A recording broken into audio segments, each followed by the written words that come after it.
posted out on Twitter, but I'll put it on the YouTube page of the Cheshire and Merseyside AHP faculty for anyone to look at and share. So Graham, can I just have the next slide, please? Yep. So just a bit of housekeeping. So just because of the volume of people who may join, if you can please keep yourself muted and turn off your video when others are presenting or speaking. It just helps with a bit of connectivity, that's all.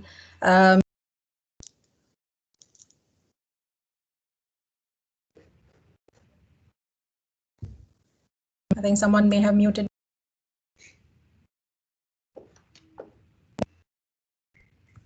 If you just mute yourself and not me, that would be great. I've got a hand raised. Imogen, is it urgent at the minute? Do you need to come in? No, I just can't always hear you. Yeah. All right. I can hear you now. Can you hear me now? I switch my mute off. It seems to mute you. I don't quite know what's going on, which is why I can try again. Yeah, if you want to try now. Yeah, can you hear me? I know you can't speak now, but can everyone else hear me? Just give me a thumbs up on the chat box. Yeah, okay. We do have a Twitter presence, as you know. Some of you did find our link there. So yeah, please feel free to tweet throughout this session. Was there another hand up? Is that, sorry, who's this? Rachel, is your hand up for a reason?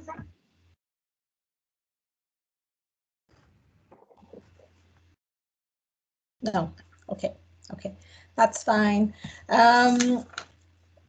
So yeah, we do have a Twitter presence. Now the AHP Practice Learning, that particular hashtag has been started by the HEE national team, so they can keep an eye on what's being shared. So if you want to use that hashtag, that would be great. We do have another event tomorrow as well with different speakers, so you're most welcome to join us then. If you want a link, we'll show you our email ID at the end, or just pop yours in the chat box and we can forward it to you. So can I have the next slide, please, Graham? So why are we here today? We've got 3 fabulous speakers for you. And what we are hoping to do is first set the scene with our first speaker as to what is the problem that we are facing at the minute with placements. We then want to just share some of the innovative things that people have done around this region and elsewhere as well. In terms of using different models of supervision or using sort of virtual or remote working as well. What we hope is after each speaker's presentation, we'll have about 5 to 10 minutes for some Q&A. So for that purpose, if you just want to raise your hand at the end of the presentation, that would be great. And we'll try and fit in as many questions as possible. If you have any comments or just want to exchange information, please use the chat box for that purpose. If we run out of time and you still have queries, please forward them to us and we'll get them to the speakers on your behalf. Just wait till the end of each presentation before you raise your hand as well, because we'll just go in the order of the hands that have been raised. So really, without further delay, I'm going to hand you over to our first speaker, Abigail Price. I'll let Abigail introduce herself and then carry on with her presentation. So Abigail, over to you. Thank you, Nisha. I'm going to try and do the presentation without wearing my headset because it feels like I'm swimming around in a fishbowl. But if you can't hear me, just give me a shout and I'll pop them in.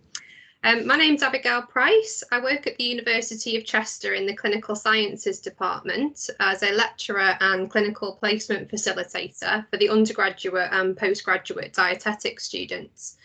My time's split equally between the 2 roles, although placement capacity and allocation has become a much bigger role this year, as well as there being a noticeable increase in pastoral care for students who are on placement. So I've been asked to talk to you today about the impact of clinical placement cancellation. Can I have the next slide, please, Graham? So I'm just going to give you some information about my background and therefore give you a bit of my perspective of the student placement cancellation situation. So I'm currently on secondment from the Countess of Chester Hospital, and I've managed to maintain some professional links with the allied health professional leads, lead trainers and clinicians. So I feel like I have an awareness of the changing landscape in the department. 4 months ago, I was leading teams of dietitians, nurses and physiologists within a mixed therapy department. So I feel like I can empathise with the historical and current pressures facing both acute and community teams from a variety of professions. My management style meant that I was very protective of my teams. I trusted their opinion about their workloads and priorities, and I defended their concerns about the impact of student placements on top of their current work pressures. When COVID meant that placements were cancelled or ended early, I, for one, didn't give it much thought apart from relief because of the pressure my team was under at the time. My background is in acute dietetics, and I was a very reactionary manager and gave little thought to the impact of student placement capacity in terms of workforce or the impact on the student professionally. Can I have the next slide, please, Graham? I also paid very little attention to the NHS long-term plan, the interim people plan and the AHP workforce planning, apart from the potential benefits to the service user and the potential for more funding for more staff in the department to meet the plan. I gave little thought to where the workforce would come from and the impact this could have from an academic perspective. Having applied for the post at the University of Placement Facilitator, I was forced to read the documents from a different perspective. Only then did I appreciate the demands on the profession that we faced in order to meet the workforce shortages. Can I have the next slide, please, Graham? Student placements can and do get cancelled, either in advance of the student allocation, which affects placement capacity and has repercussions in terms of the geographical redistribution of the students across the Northwest, or they get cancelled once a student has been allocated, which affects the student individually and puts pressure on the higher education institution to allocate another placement in time. Dietetic students from the University of Chester go on placement as far north as Cumbria and Lancashire. We also cover Greater Manchester and Cheshire and Merseyside. And the students come from a large geographical spread as well, though the majority do come from Cheshire and Merseyside. Historically, the lead trainer and or the dietetic manager will contact the university to cancel an allocated placement or cancel an allocated student. There may or may not be PEP or AHP lead involvement in the decision or even informed of the cancellation. I'm aware that this has recently changed, that there is an escalation process now if placements are cancelled, but I'm yet to see this process in action. The placement facilitator would then inform the student if this was required and contact other placement providers to see if we can basically ask a favour. And in return for this favour, we may offer a future reduction in student provision in the department later in the academic year, which would cause ongoing issues in terms of capacity. If we were not successful, then we would take a returning or repeating student off their allocated placement if we had this as an option, which would result in a further delay to their studies and ultimately a delay in them entering the workforce. Or we would negotiate a placement outside of the usual times, affecting coursework deadlines, exams, academic attendance, as well as an inconvenience to another trust. Can I have the next slide, please? I've recently experienced firsthand the effect placement cancellation had on a student who was out on their B placement, which is the dietetic middle placement, who only had a month in between that and their final C placement. They were under pressure from a workload perspective, living away from home and from their student accommodation at the time, and this is some of the feedback that they gave me. I have been worried about the university not finding a placement in time, which would mean that I will be on placement later and I will have to wait until one is available, which will impact when I will finish the course and ultimately when I'll be able to get a job, which will impact me financially.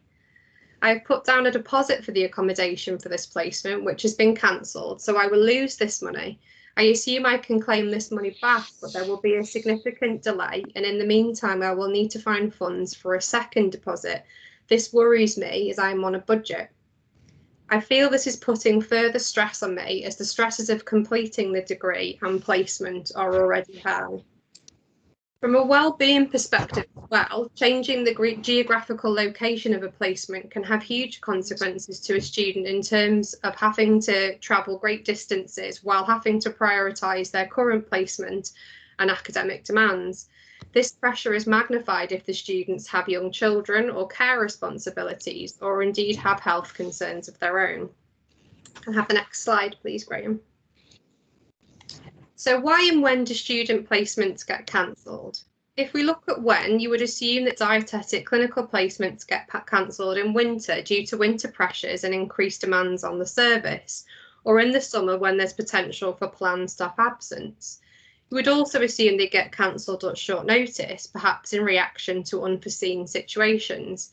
However, with dietetic placements, this is not the case. Placements get cancelled at all times of the year and often well in advance, which suggests that if this was escalated in the trust or regionally, then something could be done to support the team and avoid cancellation.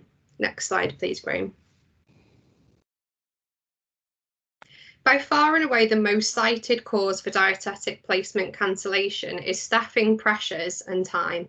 This is caused by planned absence such as maternity leave and dietitians leaving the department. So there's usually an extensive notice period and there's usually a gap in recruitment, or due to the distribution of part-time staff and new graduates to members of the team. Traditionally, dietetic departments are one of the smaller teams of the therapy department after physiotherapy and occupational therapy, so any reduction in staffing seems to have a massive impact. Next slide, please. There you go. So what are contributing factors to placement cancellation? Having discussed this with various departments, these are some of the issues that have an awful lot of the responsibility lies on the lead trainer or the professional lead. If these individuals are absent for a period of time, then this will impact the placement coordination. Dietetic students come with an awful lot of paperwork in preparation for placement, during their placement and after their placement. Some of the current traditional dietetic supervision models involve one student and one supervising dietitian, which restricts the amount of students that can enter the department.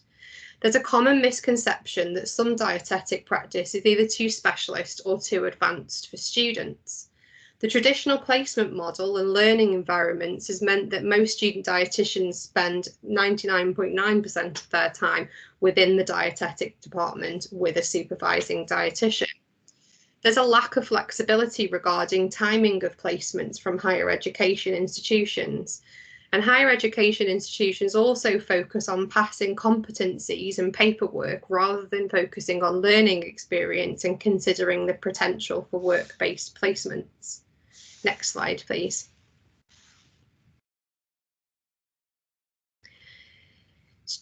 Student placement cancellation also affects the department and trust. Placement providers who cancel placements due to staffing are often the same providers who were in the same position the year before, and the situation has not improved.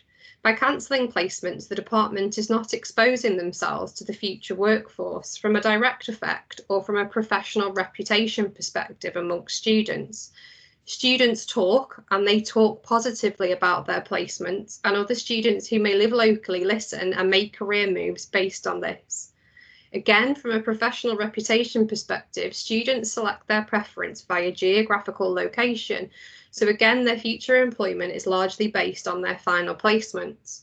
Also, the impact that placement cancellation has on other departments will impact their reputation, which may put off dietitians moving to that trust in the future. From a professional development perspective, students contribute massively to a department's continued professional development, especially those of new graduates and those who wish to take a leading role in student placement. So this is a missed opportunity. And let's not forget the immediate effect on workforce production and the impact on recruitment regionally. Next slide, please. In 2020 and 2021, we faced and will continue to face ongoing and new challenges to placement capacity, which will only magnify the effect on student placement cancellation. We're going to have new universities offering dietetic programme, which means there's going to be a huge explosion in terms of dietetic student numbers. We're going to see a rapid expansion in student numbers in existing universities. Chester alone aimed to take on 10 new undergraduate students this academic year, and this increase will be shown year on year.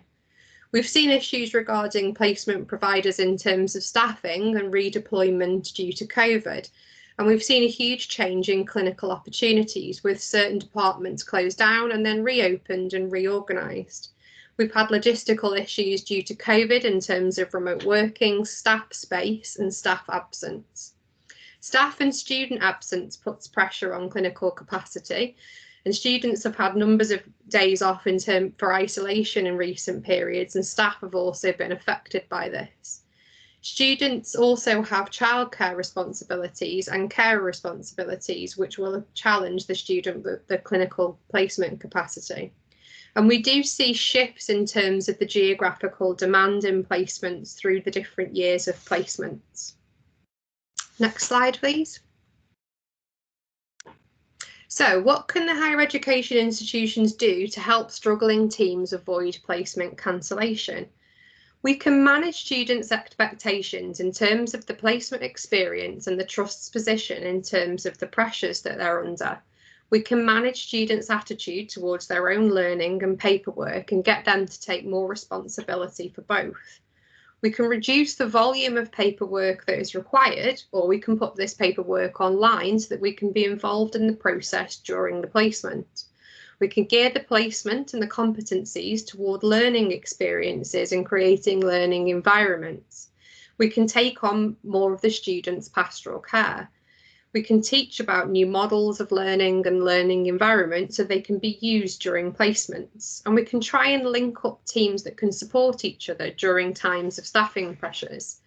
We can provide training in areas of dietetic practice that don't traditionally take students and encourage leadership representation in student timetables. We can be flexible with placement times and lengths so they can happen at different times of the year and be broken up to suit the department. We can encourage innovative ideas such as work placements and encourage private, independent and voluntary organisations to be more involved in placement provision. Next slide, please. So what can be done at trust or department level to avoid placement cancellation? If staffing is an issue, is this on the risk register and has it been escalated within the trust? Escalation of cancellation to senior trust members to make sure they are aware of the risks to placement capacity. PEP involvement prior to cancellation is vital, and they can often be invaluable with the level of support they can provide to support a placement. Placements can adopt new models of learning and supervision, and they can link in with other departments or trusts for help and work more collaboratively for regional benefit. They can link in with other allied health professionals or indeed other healthcare professionals to improve the learning experience and reduce the pressure on a struggling team. Think innovatively with the provision of placements and be prepared to try something new. It's important that teams utilise all dietetic staff, including those in advanced and specialist roles, and even those in leadership roles. Have a discussion with your education lead in your trust about what they can do to help, and if required, can they fund resources? Next slide, please. So in conclusion, higher education institutions, students, placement providers, trusts and the workforce are all impacted by student placement cancellation.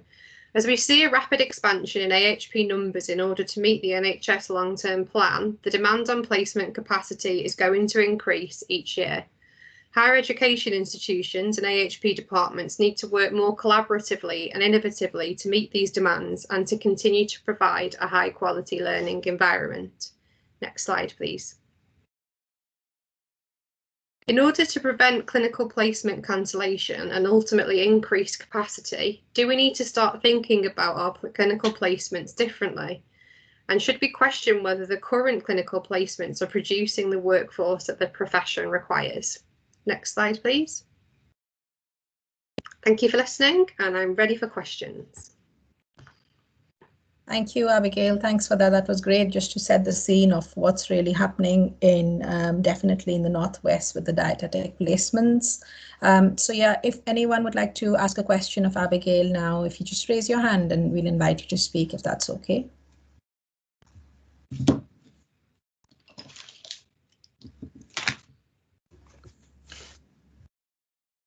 I like silence.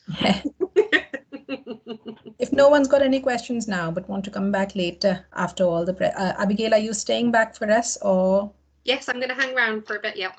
Yeah, okay. So if anyone thinks of any questions later, and if you don't want to speak up, just put it in the chat box and we'll pose the question to Abigail as well. So if there's no questions, then we'll move on to our second presenter of the afternoon.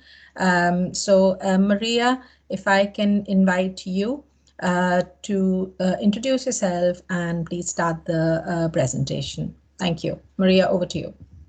Okay, thank you very much. Just want to thank Nisha for inviting me to present today. So I'm Maria, I'm the student lead for adult dietetics in Community Health and Care NHS Foundation Trust. So my presentation is about how we adapted our student placement during the pandemic. So just to set the scene, we are a community trust and our student placements are usually 100% community based. So when Gemma, our P2 student, started with us at the end of September, the team were working from home and doing pretty much all telephone consultations. So our first hurdle was basically to devise a placement around telephone consultations. I think the game changer for us was knowing that we could do three-way telephone calls. So we'd come up with, booking a clinic room for the supervising dietitian and Gemma to meet in the room to discuss the plans for the day, go through the patients booked in, and then do the telephone consultation. So for those that are not familiar, so the if you can just change the slide. So the dietitian will phone Gemma, and there is an add function on the phone to add another call. So then the dietitian will phone the patient, ask the patient if they were happy for Gemma to listen and contribute to the consultation. If they say no, basically Gemma can put the phone down because she can hear the conversation between the patient and the dietitian. But like most of our face-to-face consultations, our patients are generally quite happy to have students in their consultations, so that wasn't really an issue. I mean, this three-way telephone consultation worked really well. The whole process of, Gemma with the dietitian, then having the consultation, then, again, catching up afterwards to talk about, the rationale for the care plan, etc., was almost as if they were in a clinic setting. The only difference was the patient wasn't actually there with them. Unfortunately, Gemma dropped a bombshell on us on week 2 when she needed to self-isolate for 2 weeks. Gemma wasn't unwell and she desperately wanted to continue her placement. So we made the decision to allow her to work from home. This was unprecedented, but we thought it was the right thing to do. Like I say, Gemma was fit for work and she also had the means to work from home. As a community trust, we are in a fortunate position to provide our patients with laptops, and as it turns out, Gemma had one. So again, our adaptation there was basically for Gemma and the supervising dietitian to meet on MS Teams, again discuss, patients booked for that day, do the three-way calling again, meet up again on Teams, and that just worked really well, much better than our first plan because there was less traveling. And obviously, as Gemma's confidence increased, she will contribute more to the consultations. So initially, diet histories, then she will do the information gathering from the patient, carer, or family, and then hand it back to the dietitian. And then towards the end of her placement, she was doing full consultations, and that's basically what we did with Gemma for the 10 weeks. If you want to change the slide, please. And so MS Teams played a huge part in Gemma's placement. She had the tutorials, she presented her audit, her case reviews, we had her weekly feedback. So it was fundamental to her placement. The laptop too was something we couldn't do without. Obviously allowed her the flexibility to work from home. She had access to our electronic health record. She was able to do her project work at home. It also obviously allowed her to continue her placement and also minimize travel to and from the base, because I think at one part we were in tier 3. Things the same were like the observation feedback forms. If you can just change the slide. So again, no difference there. That was just to support Gemma with evidence for her portfolio. I guess the only thing that we didn't really write was just, whether Gemma was able to recognize non-verbal cues, but besides that, everything was the same. Another adaptation that we did was a daily feedback form. So pre-COVID, the student would normally have a form, make sure it's filled in daily by the supervising dietitian. But there were always gaps in it, whether the student forgets the form or the dietitian forgets to fill it in. But this time round, we had an electronic form. Everyone had access to it, and if the dietitian forgot to fill in on the day they were with Gemma, then they would just fill in the following day. So by the time I got my hands on it on the Friday, it was pretty much always filled in. So definitely a small win there. Although the team and Gemma overcame a lot of challenges during the placement, there were a few things like we thought was missing. If you just change the slide, thank you. So obviously Gemma didn't really experience a community placement. She wasn't able to, go into go to her patient's home, maybe look into their cupboards or the fridge, be able to gather information from nurse and nurse in a care home. She wasn't actually able to see what a PEG site looked like, or for us to observe her doing a MUAC. At the time, we didn't have any adult education program, so Gemma wasn't able to do that. And just sort of the use of visual aid. Gemma wasn't able to use visual aid when she was giving out care plans for students. But despite all this, if you can just go to the next slide. The key message today from me is that we are able to support student training.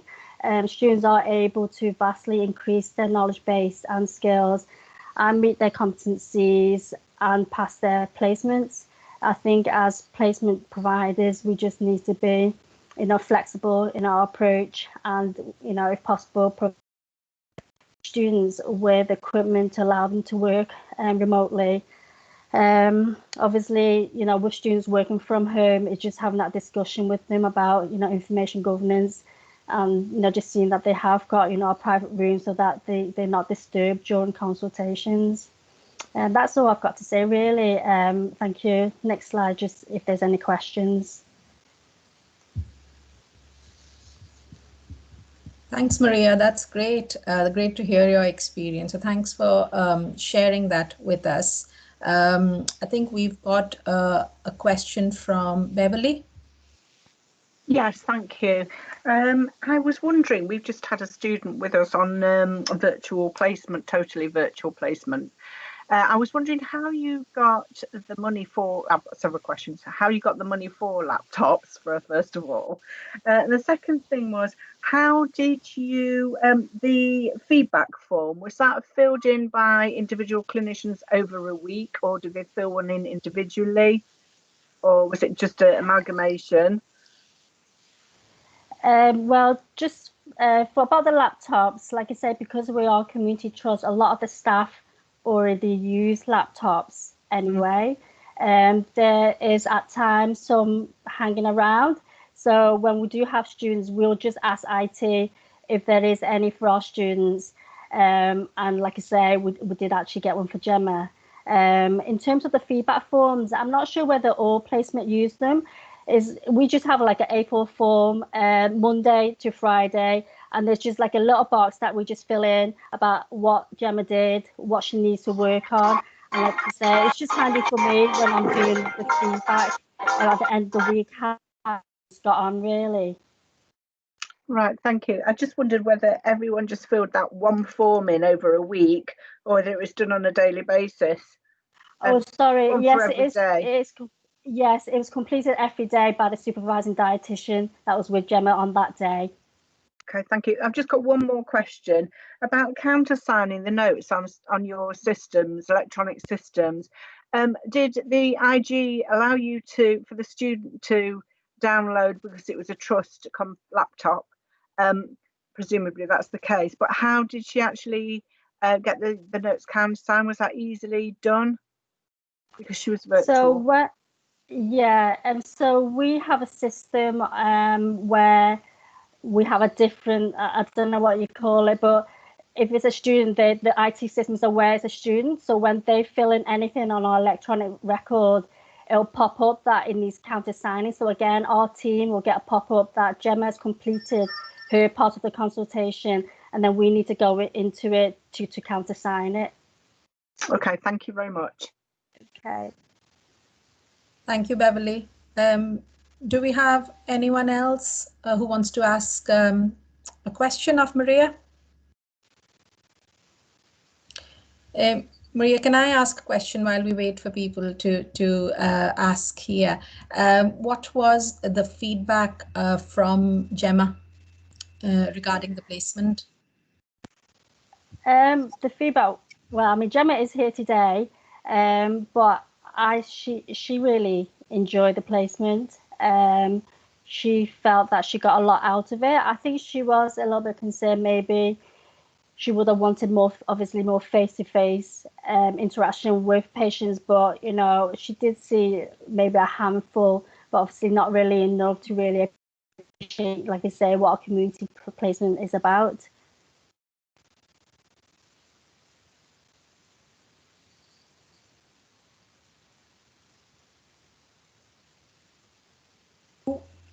I'm on mute. That's great. Thank you. Thank you, Maria. I think we've got Abigail. Abigail, would you like to come in?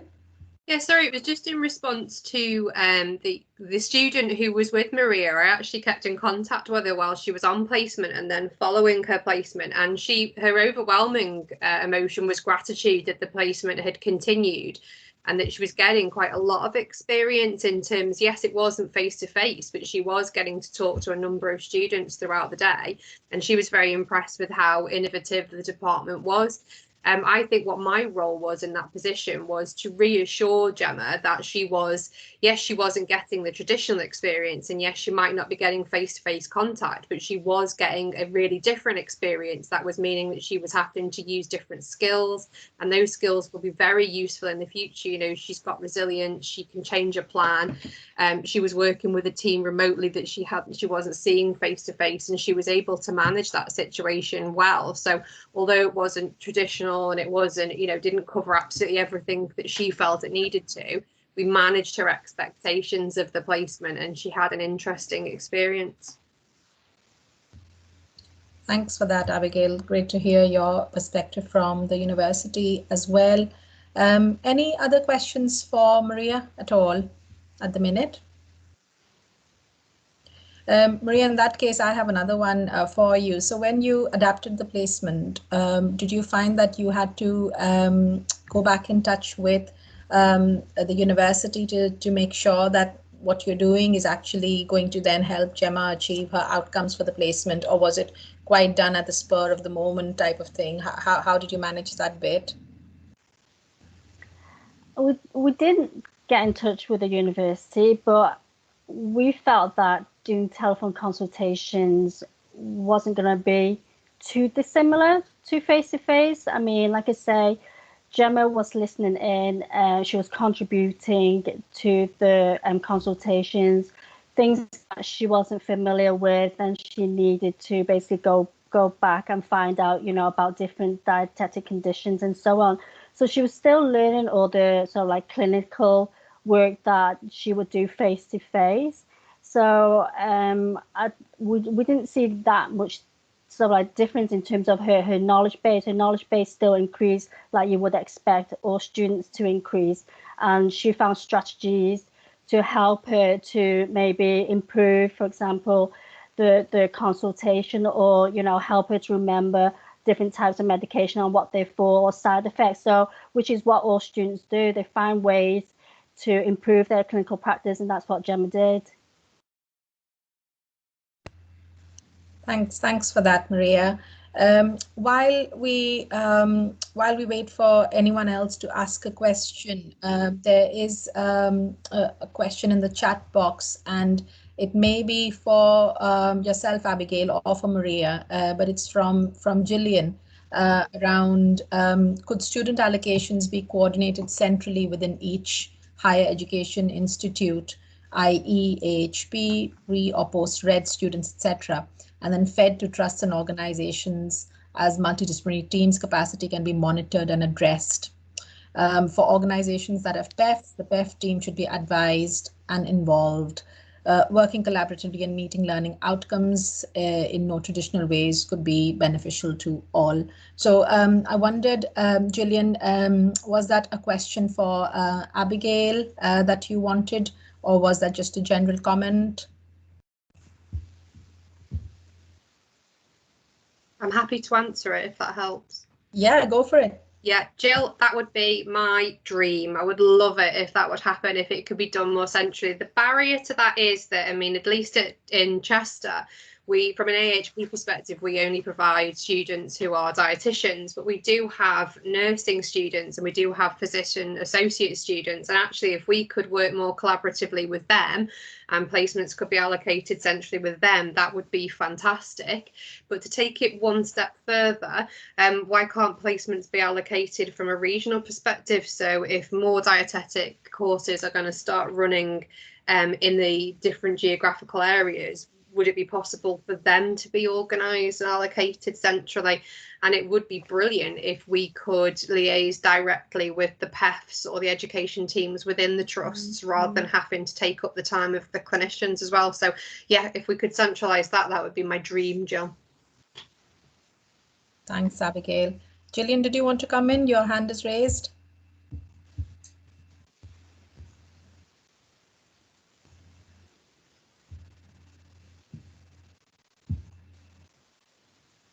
You may be on mute if you're speaking.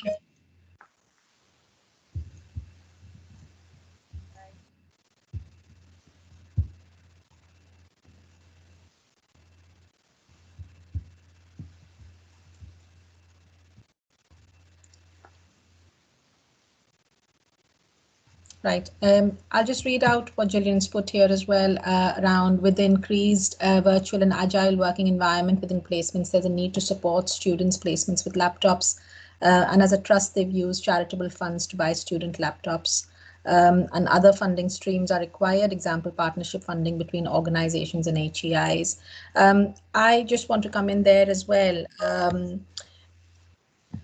In terms of the role of the faculty here. So for those who work in the Cheshire Mersey Wirral area, you're aware that we have been successful with our bid to expand our clinical placements. So one of the work streams, one of the things we're going to do is actually allocate some of that funding to our participating organizations so they can actually buy laptops for students and to be used, to be protected, to be used for student placements, really. So this might be something that others can pursue through their regional bodies, really. But yeah, we agree that provision of that hardware is absolutely important for that remote side of working. That's fine, Jill. Don't worry about your ICT. I hope we've addressed what you wanted to say, but you feel free to type in. Now, would anyone else like to come in while we just wait for Matthew, who is doing our final presentation? Abigail, you've still got your hand up. Was that a legacy hand? Yeah, that's fine. It's gone down now. It was actually, but I was going to talk about the funding stream for laptops and things like that. So when there is a funding stream for this within the trust, I suppose it's just about finding out where the money that the student placements generate goes and where it's spent. So that's probably an interesting conversation to have with the educational leads. But they do often from time to time talk in the university about what would incentivise placement providers to take more students, and because there were some doesn't seem to be that appealing, it never really gets much further than that. But actually, if that's what it would be required to encourage placement providers to take more, then yeah, I agree, maybe the higher education institutions need to sort out a funding stream for technology.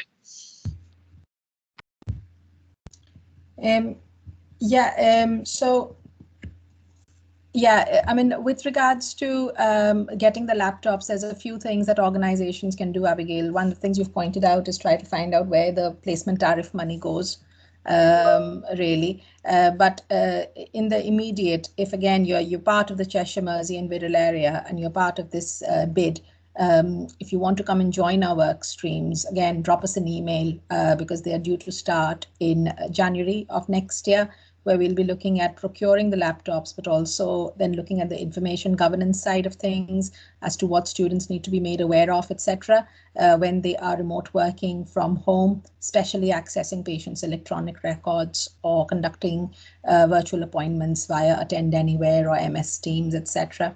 So yes, please do come and join our work streams. We've still got places.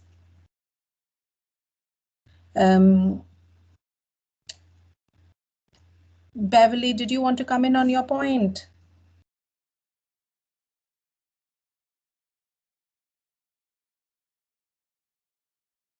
Yeah, Beverly, do you want to come in? You've got a hand up. Sorry, I was on mute. I wondered whether it's possible to share the observational feedback form that Abigail shared with us. I think it would be quite a useful tool, as we've just had some totally virtual placements. It would be quite useful to see that. Did you mean the one that Maria shared on her presentation? Beverly, is that right?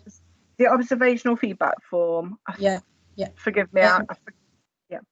That's fine. Maria, if you're happy to share that, you can send it to the faculty and we can pass it on your behalf if that's okay with you.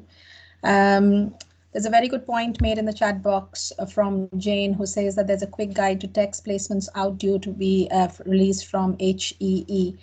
So yes, this is I think out very shortly. So please keep your eyes peeled for this one as well. Okay.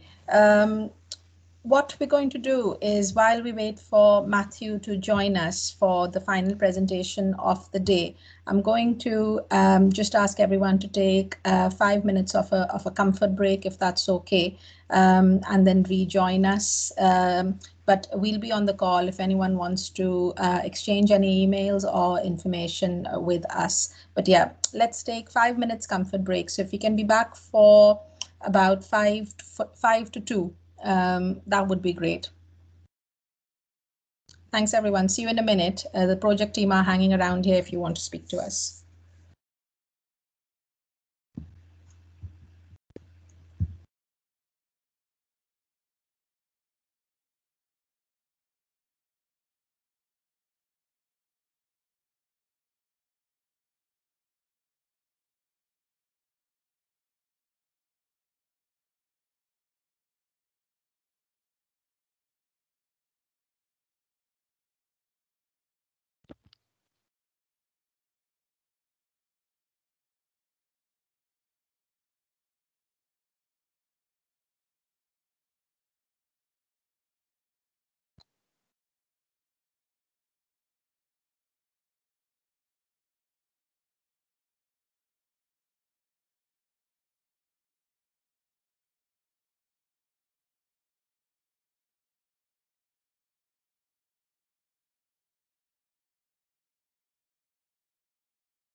For those who are just joining us, we're just taking a little comfort break. We'll restart at 5 to 2, so 2 more minutes.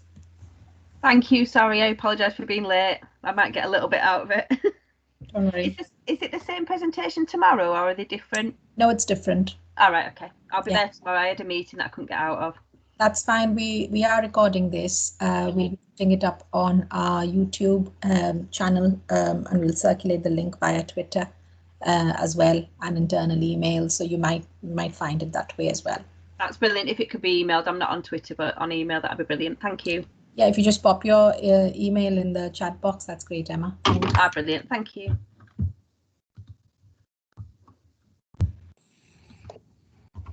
Hi, Nisha. Just so you know, I'm here. Ah, that's great, Matthew. Phew. Yeah, we just wait for 1 more minute if that's okay, and then we'll just make a start.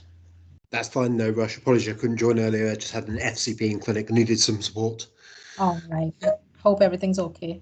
All good. Oh, good, good, good.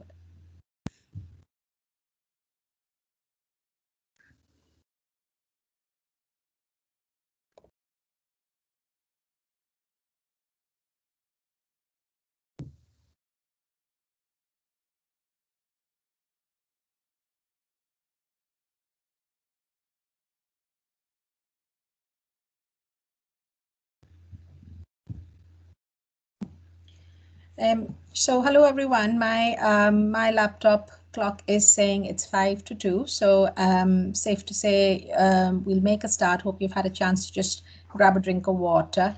The last but not the least presenter of this afternoon is Matthew. So Matthew, I'll just let you introduce yourself. Graham, if you can change that slide, thank you. So yeah, Matthew, over to you. If you just introduce yourself and then take over. Thanks. Perfect. Thank you very much. Thank you for the invite. So my name is Matthew Watt. I'm a consultant physiotherapist, and I work for a company called Connect Health, who are the largest independent provider of MSK services to the NHS, and we also provide to occupational health. And I've been invited to come and talk to you about what we've been doing with our physio student placements since lockdown. For background, we used to take about 100 students a year in our clinics across London and the rest of the UK. And then when lockdown happened, we had to rethink our model. We ended up cancelling all the placements that we had. And then we were contacted by some HEIs just asking if there was anything we could do to support some students because they were really struggling. So we had to think about what we could offer and came up with an entirely virtual student placement offer, which I'll walk you through, and I'll leave plenty of time to answer questions at the end as well. So if I go my first slide, please. Okay, so the really obvious solution to us was that all our clinicians had gone virtual. So we have 400 clinicians across the organisation. They'd all gone to virtual phone and video clinics, and the obvious answer to us, we could give the students access to our clinics. And we traditionally only gave the students access to our physiotherapy. So they come on placement from a university and they would spend the time with the physio. They might do the odd clinic with a advanced practice clinician, a rheumatology consultant, a pain consultant. But what we were able to do was open up all our clinics for virtual shadowing. So that was all our physio clinics in the NHS, in occupational health settings, that open up all our advanced practice clinics, all our pain programs, and our rheumatology, which all continued and have been continuing for the last 9 months, but we all went online. Actually, this was one of our surprising learnings from the whole situation, was actually that we were able to get our entire MDT and all our clinicians involved, whereas it traditionally was probably our band 5, 6 and 7 physios involved in clinical education. We were actually able to open up to the entire MDT team and get everybody involved, and particularly our advanced practice clinicians who don't normally get involved in students at all have been involved. I've personally taken 3 students over this period as well, which has been brilliant. So that's some of the learning we've taken from it, and we will continue going forwards. Next slide, please. So what do we do with that? Well, basically, when our clinicians speak to the patient, they get their patient's consent for the students to listen into the conversation. And then how interactive depends on the patient, the students, and the clinician. So sometimes if the clinician, the patient, and the student are all happy, then the student might come in and take the lead on the clinic. More often than not, it's the clinician takes the lead and interacts with the patient, and the students listen in and interact. But then the clinician will talk to the students as they're going through. They might ask them questions and get them to interact. And that can involve dialing the patient on and off if they've got time as well and the patient's amenable to that.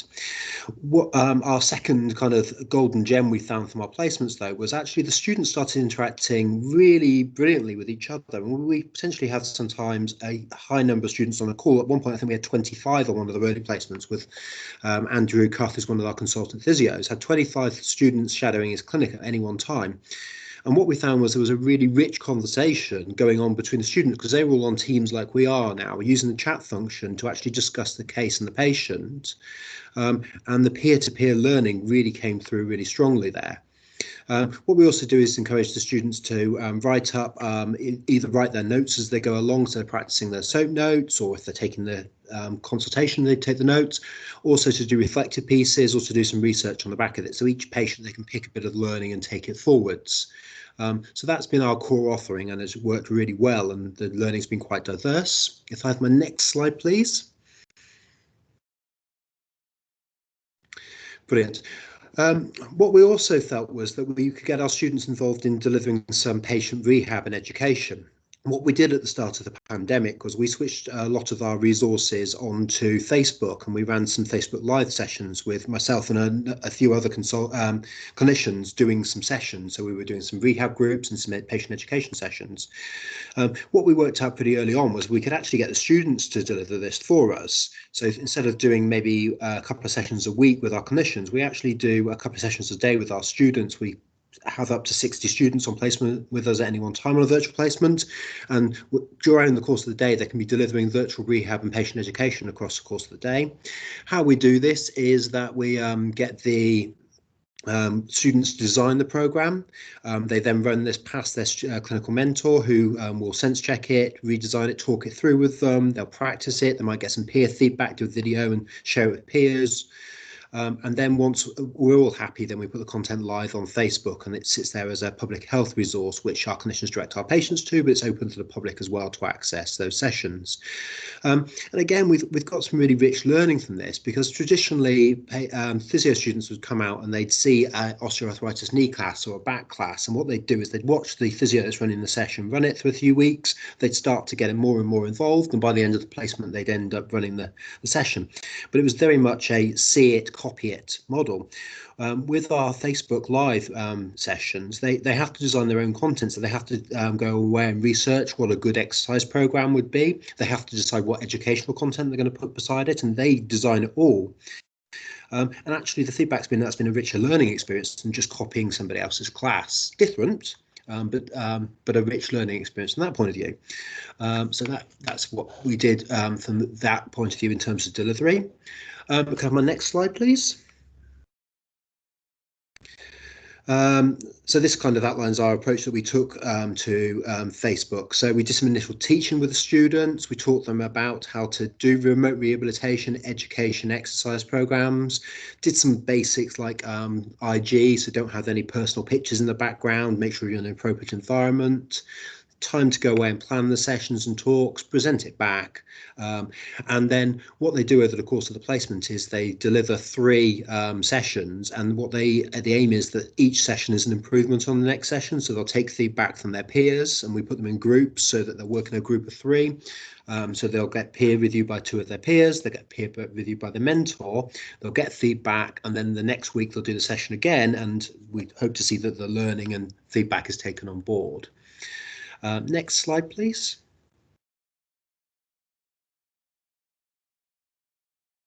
Okay. What we also did with our students is we made all our online learning content, all our CPD available to students. We were, like most providers, we were doing face-to-face in-service trainings before COVID.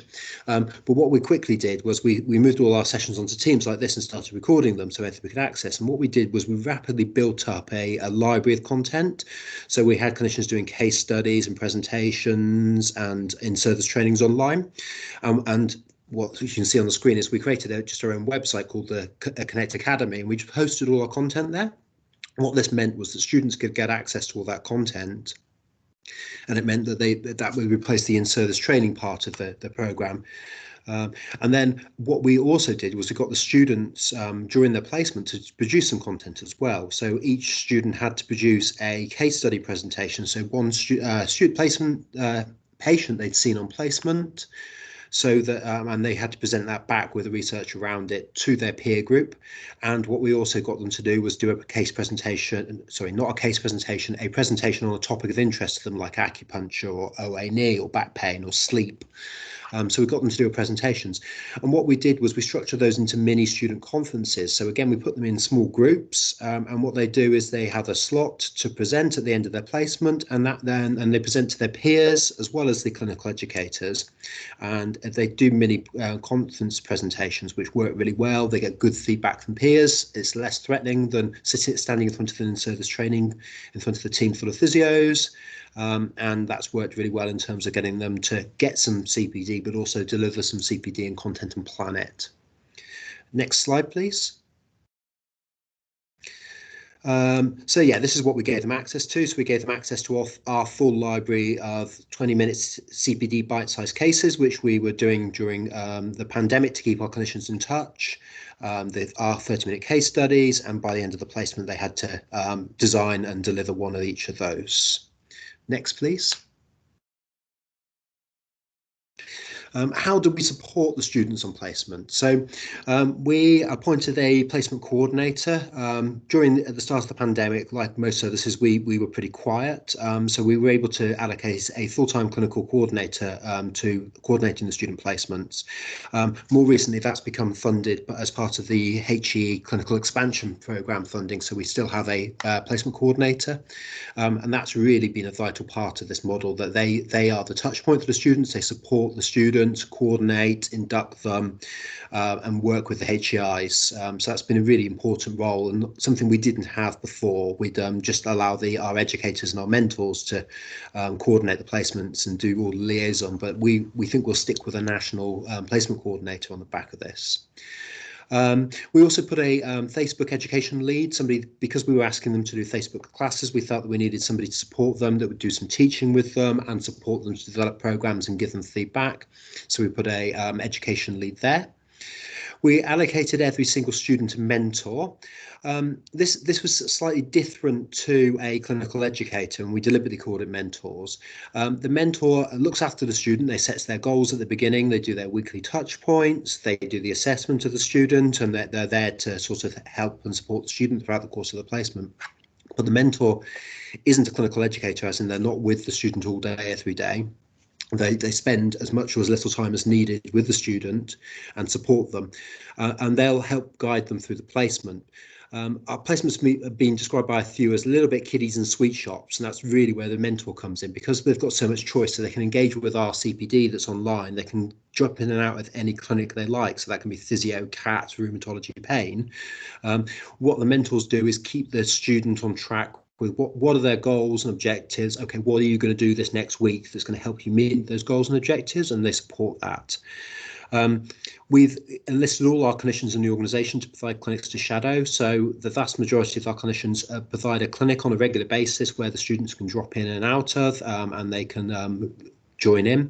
Initially, this was all remote, but then we found once we were going back to face-to-face and doing more clinics, that clinicians were being quite inventive about this, and were often having their laptop on the windowsill with the webcam on. The students are all still on their laptop on Teams, but they were looking into the clinic so they can see what's going on. Obviously, the patients fully consented, but it enabled the students to dial in remotely to clinics and sort of do a virtual clinic with the clinicians face-to-face as well. We also gave each of the students a reviewer. So when they were developing content for the Facebook sessions, their case studies, their presentations, that they had people available for them to send their resources to be able to review that. And that's worked really well. And again, it's one of our learnings from our placements is that actually the students, when they were given a support network and resources, but actually they were enabled to set their own goals, their objectives, and then work out how to meet them and pick that they became very autonomous in their learning, as opposed to just following their mentor around all day or seeing the list of patients that was put in front of them. It became very much student-led in a placement, and they were able to design and co-create their own placements around their goals and objectives. So if they had an interest in pain management, for example, they might research pain management, look at pain management cases, and spend a bit more time in pain management clinics than they would if they were just on a traditional physio placement. Next slide, please.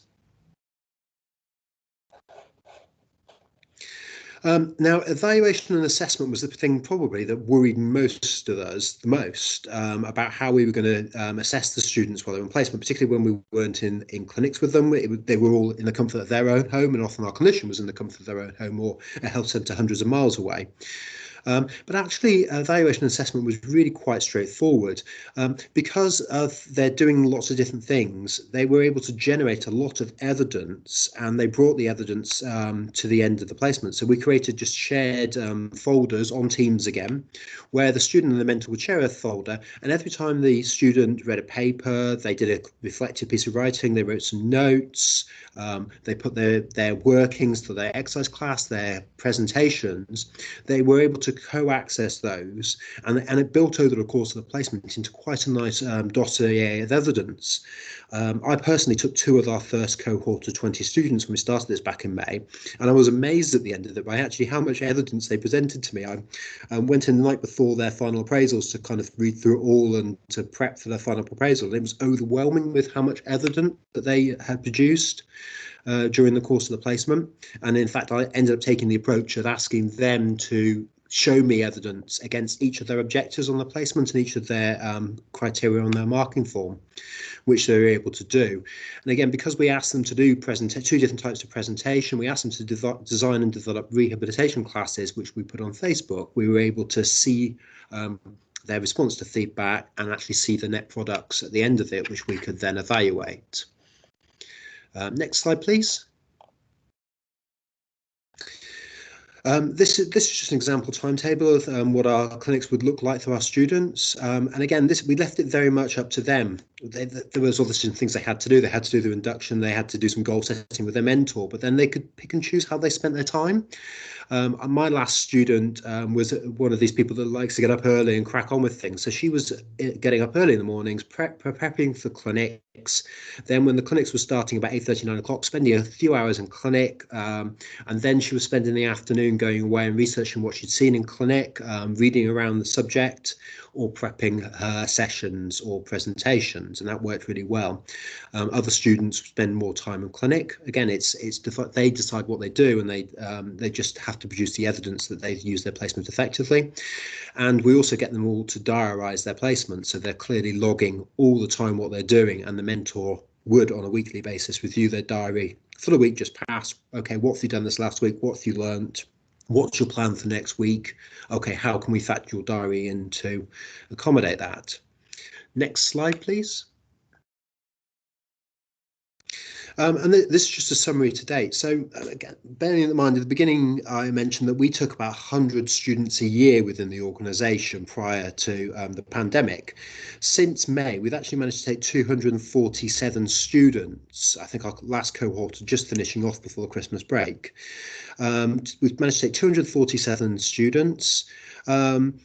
And the themes are probably, to a certain extent, what you'd expect, that there's been huge variety in the placement. The timetable's been very flexible. They've been given good access to CPD resources, but also they found the experience really worthwhile. They found really good support and mentorship, which a lot of us were nervous about, given that it was entirely remote, but we've been able to put a good support network in for them. And the negative themes are really probably what all clinicians who were working remotely experiencing: lots of screen time, very difficult to shut off at the end of the day. So if you sat in your coffee table and your lounge or in your bedroom or your dining table, then sometimes knowing when to stop at the end of the day is a challenge. But again, we set quite tight timelines for PET students, so we expect them to timetable it. If they finish at 5 o'clock, they finish at 5 o'clock and down tools. That was one of the key learnings we got from that. There has been a limited opportunity for them to take a lead with patients, and that's definitely been one of the drawbacks of these placements. And we certainly wouldn't advocate that these placements purely virtually continue as the norm or in high volume going forwards. But what we have learned is that there's definitely things we can hybrid between these placements and other placements, and we certainly won't be going back to our old placement models. Afterwards, we were taking the hybrid approach. And it's been quite a steep learning curve for all people, everybody, but the students in particular, in terms of how to navigate different systems. But again, actually, the feedback on that has been really good, that they've upskilled quite rapidly and using Teams and Microsoft Office and other things that they may not have done as readily if they hadn't been on this placement. Next slide, please. Okay, and then this is the feedback from our clinicians involved in it. So we've had loads and loads of clinics for people to shadow. Our clinicians have been really positive about their interactions with students. It was a real positive for us because our clinicians were feeling quite isolated, being sat at home on their own, doing remote clinics a lot of the time, or just in a clinic room on their own, not having much human contact. So actually bringing the students in really gave them a richness and interaction that they weren't getting, and has mentally helped our clinicians through the pandemic, as well as supporting the students. The educators, although they were anxious about how it would work, actually found there was plenty of time for the students, and it was a really rewarding experience. And actually, because they were the students working across the entire organisation, across different teams, it also made our clinicians feel part of the wider organisation and working across the organisation rather than just in their local teams. Negative comments. Initially, we didn't allocate quite enough time for the students, and there was quite a bit of sort of hidden workload in terms of reviewing the students' paperwork. As I mentioned, they actually produced a lot of content, so we had to just titrate that and get a better dose than that. There is the ongoing issue of the lack of the corridor supervision or the informal conversations that you can just observe your student through a curtain or around a corner and just sort of keep an eye on what they're doing. When you've lost all that, every interaction is quite a formal learning interaction. Although that's felt supported to the students, that's good, but our clinicians did notice they'd lost that. And some areas of the traditional assessments were difficult to assess because of limited opportunity for students to take a lead. But again, we've found that the negatives in terms of some of the things that have been lost from our placements, as in the students having limited patient interaction, they can't obviously do an objective hands-on assessment on a patient, have been compensated by the communication skills, the organisation skills that the students have had to gain, the IT skills and upskilling. So there's been pros and cons to it. And if you look at one last slide, and then I will take any questions.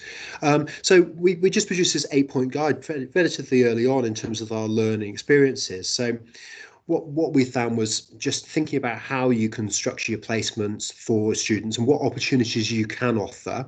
Think about your capacity for students. We've more than doubled our capacity. In fact, I think we've quadrupled our capacity to take students by working remotely and having the students online and dialing into situations. Really providing good, strong mentorship for the students is really important, and guidance. A good virtual infrastructure and working out what you can do with your virtual infrastructure is important, but there are a million and one ways to crack that, and you just need to be flexible with it. And then making sure that you give a good student experience, because that's really important, and making sure they feel supported and heard. Assessments just has to be a collaborative process with the universities. We've very definitely co-created our placements on an individual level, but also as we've gone. And the final tip is actually we've learned far more by just cracking on and doing it than we probably ever would have done if we'd stood back and tried to work out what a good placement looked like and waited for it to be right and getting it. We've just made it an iterative co-creation process, and that's worked beautifully well. Right, I'm going to stop talking at you, and if there's any questions, I'm delighted to take them. Thank you, Matthew. That was great. I mean, I've heard you before. Oh, I'm getting a bit of an echo. But yeah, it was great to hear you again. We've got a couple of questions in the chat box. I'm just going to invite Andrew Finlow. Andrew, would you like to come in and speak and just ask your question to Matthew?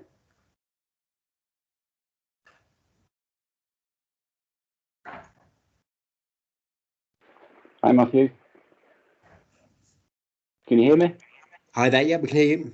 It was just about the intellectual property of items, you know, with all the different platforms that you're using, particularly Facebook, because I know that all material that's on Facebook is actually owned by Facebook. Yeah, so what we did, and this is quite a common question. In fact, I've been working with health education a little bit around producing a governance guide for student placements, particularly in the virtual forum, is what we did was we brought the students entirely into our Connect virtual environment. So everything they did was on our systems, including the Facebook content. So students don't go live. So if I was the student, it wouldn't be me going live on Facebook with my personal profile. So it wouldn't be Matthew Wyatt on Facebook. It's Connect Health that goes live on Facebook. The students go live on our account. They introduce themselves normally by first name only. And then they do their sessions that way. So there's no way that the content is linked back to that student. And as I say, what we do is we also quality control it to make sure it's that. And so that also what we do is make sure the students do it in a way that's IG safe. So that no pictures of friends and family in the background, that it's a nice appropriate environment from the background. And the same with all our other communications. We give them all a Connect Health email account. Their access is all through our Microsoft Teams suite, an example, so that we've got complete control of that. And the other question I normally get along these lines is, how do you give students access to your clinical systems? The answer is we haven't. The students do not have access to our clinical systems. They don't have their login. We use S1. Our clinicians have access. They can screen share with the students, but the students don't have the ability to log in or control it. That was one of the red lines we drew pretty early on, because we couldn't control where they were. We didn't know they were sat in their living room with all their friends and families around looking at patient data. Whereas when they're on placement with us, obviously you give them a login and all that, but they're on your computers. So we've been very careful and very thought through about the students' identity protection, but also the patients within that. Hopefully that answers your question. Yes, thanks very much. So Matthew, it's quite an interesting comparison between what you've done and what our previous presenter, Maria, had done with their trust, where they allowed the students to have access to patients' electronic notes. But I guess that will differ between organizations and companies, isn't it? Their local sort of IG policies, so to speak. Yeah, again, I think it's working out what you can offer your students. We managed to get all our clinicians virtually pretty quickly, but it is quite hefty infrastructure. We've got 400 clinicians. There was no way our IT team were going to take on a load of students as well, supporting virtual environments. We use a virtual network where the clinician accesses a VPN environment, which I'm sure many others are doing, but it's quite a complex thing, and with all the systems around it. And I'd say for us also, it was just that we just didn't know where they were. And in fact, we've had international students, smaller than they were. We've had students from Ireland, Canada. I think we've had one from Singapore. And we don't let our clinicians work overseas. So we weren't, again, going to let students have access to overseas. Okay, that's great. Can I invite the next person who's asked a question? Beverly, did you have a question around learning outcomes? Do you want to come in now? Yes, I do. There were a couple of questions, actually. I'm intrigued. I think it's great what you're doing. So how did you manage to match the learning objectives for each individual student that they come with from university to what they needed to obtain in order to pass their placements? Probably in the first instance, we were quite pragmatic and had some good conversations with the unis about sort of co-designing the placements, and particularly those early placements. And say I personally took 2 students myself, and I haven't taken a pre-reg student in 10 plus years, but because I wanted to see how it worked and almost worked through the problems myself. And it became quite transparent that actually we were able to cover most of what was on most of the university's forms, and we work with a lot of different universities. There's occasionally something where you have to go, like if there's a specific requirement around doing an objective examination on a patient hands-on, you can do limited objective over the video. But if you have to do a hands-on assessment, then you were never going to do that. And in some sections we did have to write NA or unable to examine this. But then what we did with those bits that we couldn't do, was we wrote those clearly into their learning needs onto future placements, so that they were clear of what they'd learnt on our placements, what they hadn't learnt on our placements, and what they needed, the gaps they needed to fill. But having said that, I've just had a student from Winchester who finished about a couple of weeks ago, who was our 200 student, and we were able to fill in her form pretty comprehensively. We just went through the form, what evidence have we got that you've done X, Y, or Z? For example, the case presentations were really good around safety. I was, okay, well, what considerations you've got about safety? Have you thought about red flags and screening this a patient for this, that, and the other? Okay, that's our evidence for this. Facebook rehab groups. Okay, have you thought about patients with a falls risk? What are you doing to manage those risks? They do a precursor safety screening, or reading to the patient at the start that you should take part in this exercise if you've got these conditions, but if you've got any problems with your heart, something like that, this may not be appropriate for you. So we could get them to consider the safety elements of the placement as well. Okay, so was it a mentor, the individual mentor, that was responsible for ensuring that each student matched their learning objectives, made their learning objectives, achieved them? Absolutely, yeah. So the mentor would meet them at the start. They would then come with any goals or objectives they had. We also didn't rush the objectives, so we let them have a good few days, if not a week, getting used to the placement environment, so they could see what opportunities were available to them, and then wrote the objectives then. So that they could be tailored to the placement, because what we found is if we just did it on day one, the bit more traditional approach, then we were often mismatched between what we could provide and what we couldn't. Okay. But yes, it's very much a conversation and dialogue between the mentor and the student and the HEI. Right, thank you. And I understand that you didn't let them have access to System 1. So if they were assessing students, how did they document their assessment or treatment?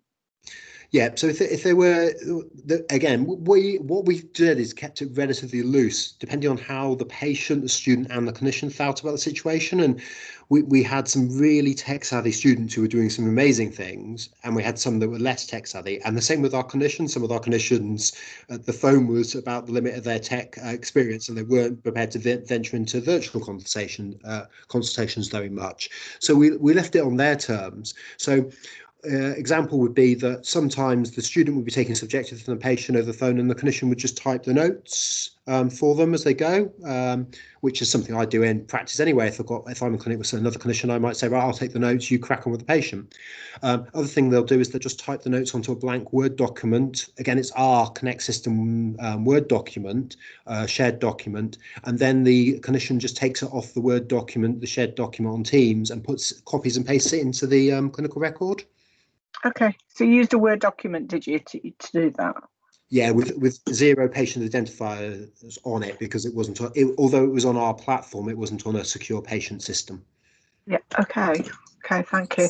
Thanks, Beverly. I'm just conscious of time, so I'm just going to try and squeeze in another question. Joanne's just asked if they can use your last slide about the 8-point guide in their work. I'm guessing that's with due recognition and copyright, Joanne. Yeah, I'm happy to. I'll send that through to you, Nishi. I'm happy for you to do that. We've actually also published a paper which covers most of these in the BMJ Open about a month ago, so I'll share that with you as well. I'll share all our resources, and we've got loads of information on our website, including student experiences, patient experiences, clinician experience written up on our website. That's great, thank you. And last question from Gabriel. Gabriel, do you want to come in briefly to just say your question, and then Matthew can try and answer it within the time we have. Yes, thank you. Thanks, Matthew.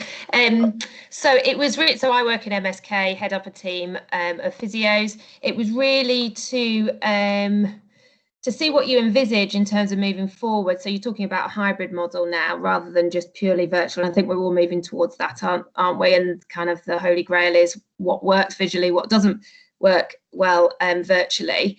But from a student point of view, just wondering what you think your model is going to be, and whether that's going to have an impact on the number of students you're going to be able to offer, because obviously you're not going to be able to have 25 students observing a face-to-face, if you sort of mean.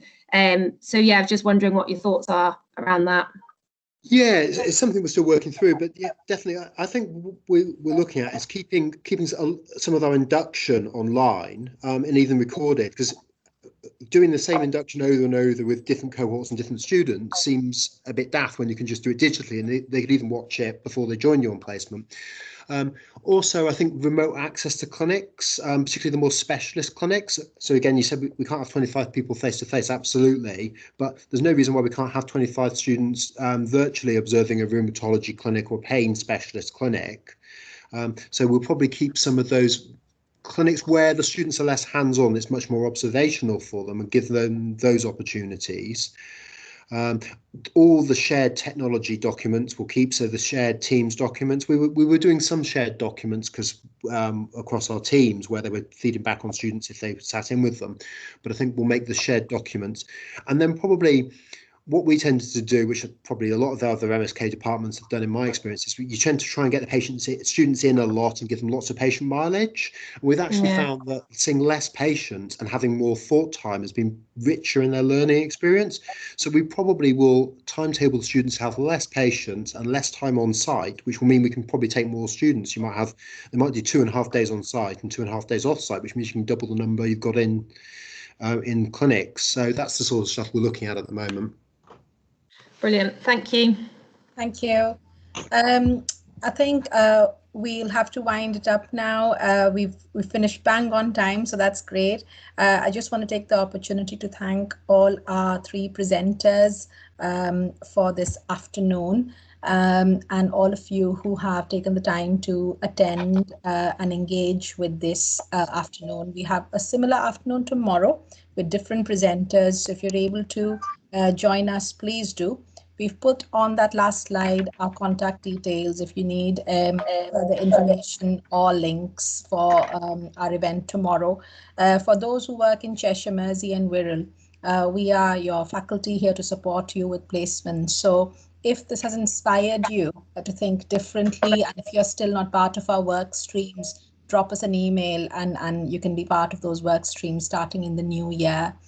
So yeah, thank you very much everyone for your time.